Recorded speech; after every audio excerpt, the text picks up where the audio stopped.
Hi, SourceFed. Hey, SourceFed. So, in the last video that we did, you guys named us Bonnie and Clyde. If you want to continue with that, that's fine. But whatever, I guess you had to name us something. This week on SourceFed Movie Club, we watched Super Troopers. one of our favorites. One of my favorite movies of all time.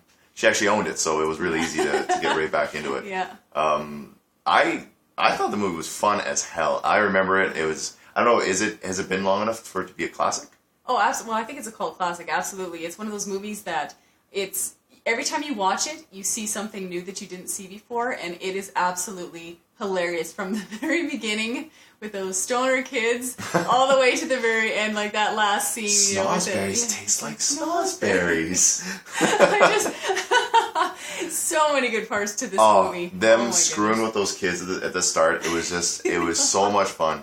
I loved it. I think every character, I was just saying, was felt very natural in their character, you know? It was kind of one of those movies where you know that drunk scene, they must have been drunk for that. Oh, yeah. Right? I'm pretty sure that they actually wrote this entire movie while drunk. Yeah, yeah. Or high. They hired a bunch of other actors to act with them. They had one base little line, and the rest just seemed like it was just them driving around, getting drunk, having fun. You know? This is a movie where when you're watching it, every single scene has like 15 catchphrases to it. And absolutely. Everybody knows it. It's just like, meow, where now, to meow. start? I don't even know how many times, how many references that they got caught with, and people still use them. You know? Oh, every day. I mean, every day you can't go somewhere without having somebody reference Super Troopers. It is just, it's one of those movies where so many people have seen it, and I think that it ended up getting a larger following long after the actual movie came out. I didn't hear a lot of people when it first came out that actually knew about it. It's after it came out, years after it came out, that everybody now knows about it. The word of mouth really got me. Someone actually pushed me into seeing it, in the theaters. It was actually a lot of fun because in the theaters I had no idea what was going on. I didn't see any trailers or nothing like that, so I just came out laughing my ass off. Honestly, I really did. It was so much fun, and I was saying, she actually knew all these random little tidbits from the special edition. She just kept telling me, and like, this is what actually happened. Yeah. And I told you could tell me that they wrote it all in a day, and I'd believe it, you know? Just because, like, it seems so much fun, and they just seem like a great bunch of guys that seem also very comfortable. They don't seem like they're the Oscar-winning actors, but yet they really look believable in those characters. Well, you know? and you can tell that it's a close group of friends that actually made this movie. I mean, it's just, they know each other so well, and it's just one thing after another. Like, they took every single scene that they put in this movie and just made it so freaking funny. Seriously, like, even when they're, doing the truck driving thing, and, they're just both sitting in there just it's just, oh my god, like, everything. Yeah. It's like, everybody goes around and has good times with their friends, and they always say, we should film this, it'd be so much fun. Well, these guys seem like they actually did, with a very small storyline put with it. I think it was so much fun. I think the cameo that really got me was, the Wonder Woman. Was so much fun. She looks amazing. I was going to say that too. Wow, she looks great. But good for you. Out of all the random people to show up in a movie, that was kind of interesting. Mm-hmm. But, yeah.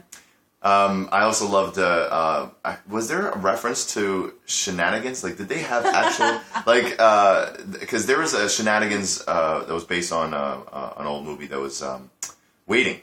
Had a restaurant called Shenanigans in it. And I don't know if they were related in any way, because they were the same kind of cult classic, and they had like the fun similar shit on the walls, you mean? Yeah, the fun shit on the walls. So when they did that, I don't know if I want to know if they're connected in any way. You know, exactly. I think that it was really something that you could really they always had these little Easter eggs, right? Like, for example, she said that the billboard was actually. Oh, one of the girlfriends of the guys that were in the film, it was actually a billboard of her going, blowing on the dice. Yeah, and then he ends up choking himself while he's doing that. Right. Yeah, speedometer down to the. So good. Okay, no, let's not show that. We should just give the nation the old face, right?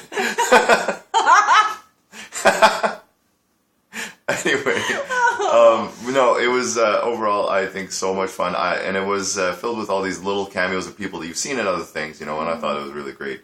The pacing of it was really funny because it was no dull part, I think. No, like I was saying, every single scene was done so well, and it was almost made as funny as possible. Like, I don't know how these guys did that. They must be people that would just be a riot in person. I mean, just for them to take normal everyday things and just find the funniest ways to portray them. So funny. Oh. Absolutely. And now, to go on, also, Broken Lizard did a couple other movies that we really enjoyed. With the exception of Club Dread, that was awful. But I loved Slam and Salmon. That was great. If you love these guys, you love this movie, go see Slam and Salmon. It has the late Michael Clark Duncan. Yeah.